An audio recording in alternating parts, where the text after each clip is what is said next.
Malam Bu Suwaswati. Bunda Fitri. Assalamualaikum. Waalaikumsalam. Ini Ustaz, saya mau nanya, apa orang meninggal itu bisa bertemu dengan orang yang belum meninggal? Kalau bisa, adakah doa-doa khusus? Kalau memang ada, tolong Ustaz kasih tahu. Ya, gitu aja. Makasih Ustaz. Iya. Orang yang meninggal, ya, sebenarnya itulah orang yang sebenar-benarnya hidup. Meninggal dalam pandangan kita, tapi dalam pandangan Allah, orang yang meninggal itulah orang yang sebenar hidup. Jadi orang yang meninggal itu menilai kita yang ada di dunia ini, kita ini masih dalam keadaan mati. Dialah yang sebenarnya yang hidup itu. Jadi hubungan antara orang meninggal dengan orang yang hidup ini bahasa syariat aja, kembali lagi tidak pernah terputus, kan? Karena mereka ketika mereka telah berada pada alam yang sebenar-benarnya, mereka lebih tahu, lebih paham dan lebih mengerti siapa anaknya, siapa istrinya, siapa suaminya, bagaimana karakter yang sebenarnya. Dia lebih mengetahui.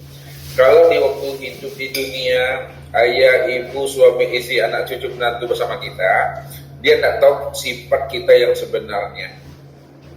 Tapi setelah dia meninggal dunia, itu bahasa kita, maka itulah hidup yang sesungguhnya yang dialami oleh orang yang kita cinta tadi. Ketika itu, dia tahu benar siapa ayahnya, siapa ibunya, siapa suaminya, siapa istrinya, siapa anak menantunya. Maksudnya itu bagaimana tabiat dan karakter sebenarnya daripada orang yang dia cintai selama ini. Karena dia sudah memahami, sudah masuk ke dalam wilayah alam yang hakikat. Jadi hubungan kita dengan orang meninggal tidak pernah terputus. Makanya dalam hal ini Nabi memberikan cara bagaimana cara kita selalu terhubung rohani kita kepada ayah bunda kita, orang-orang kita cintai. Ini secara syariat yang diajarkan Nabi. Apa kata sahabat? Ya Rasul, ayah ibuku telah tiada ya Rasul. Masih bisakah aku bersilaturahim untuk ayah ibuku ya Rasul? Ya bisa, kata Rasul. Kalau bisa ya Rasul, bagaimana cara aku bisa bersilaturahim, menjalin komunikasi dengan ayah bundaku ya Rasul? Nah, kata Rasul, perbanyak berdoa untuk beliau.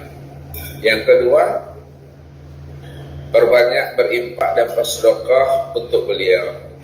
Yang ketiga, jalinlah selalu silaturahimmu kepada sahabat-sahabatnya yang waktu hidup mereka itu berkawan baik. Jadi 3 hal ini dianjurkan oleh Nabi sebagai bukti silaturahim kita yang kita selalu sambungkan kepada ayah ibu kita dan orang-orang kita cintai.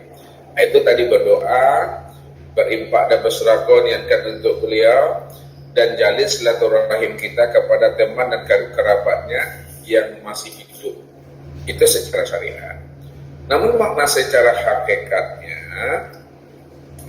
inilah yang disebut proses namanya tawajud dan mi'raj itu. Makanya di dalam proses mi'raj nanti Ibu, Ustadz ingin melatih Bapak Ibu ini, ya, kita akan melakukan mi'raj. Siapa yang bisa mi'raj? Insya Allah dia bisa menyaksikan ayah ibunya, anaknya yang dia cintai. Rupanya ayah ibu yang kita cintai, anak-anak yang kita sayangi itu, dia tidak di mana-mana. Ya, contoh Ustadz sajalah ibunya. Anak Ustadz kan udah 3 tahun nih, istilah bahasa syariahnya udah berpulang namanya, meninggal bahasanya. Padahal anak Ustadz tetap di mana-mana. Setiap hari aja sama Ustadz di rumah selalu ikut sama Ustadz, ikut sama ibunya. Setiap hari Bapak Ibu. Jadi bagaimana kamarnya yang biasanya di situ ya di situ.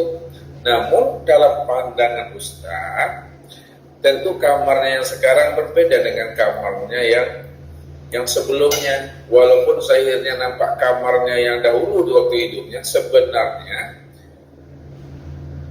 sangat luar biasa Bapak Ibu. Nah ini yang sulit untuk menceritakannya, karena apa yang Ustadz lihat, apa yang Ustadz pahami itu sangat luar biasa. Dia tetap berada di rumah itu, tapi rumah itu ada yang zohirnya. Yang zohirnya itu yang kita tempati sekarang. Hakikatnya di balik rumah itulah rumahnya yang sebenar-benarnya itu sangat luar biasa Bapak Ibu. Jadi nggak kemana-mana. Jadi inilah yang Ustadz latih. Kalau untuk doa, tentu kita berharap dan bermohon kepada Allah. Mudah-mudahan dengan doa dan harapan kita kepada Allah, Allah hubungkan batin kita kepada orang kita cintai melalui mimpi atau nanti namanya melalui berzikir. Nah inilah butuh proses bagi Bapak Ibu untuk memahami ini. Makanya di dalam firman kaji yang Ustaz sampaikan, ada masanya Ustaz nanti bukakan namanya mata batin Bapak Ibu. Ya, nanti Ustaz gini karena ini nanti mau lihat proses itu. Kalau Bapak Ibu nanti mau lihat bangsa Gobia, ini condong lah kayak dunia orangnya nanti nih. Tapi bukan itu.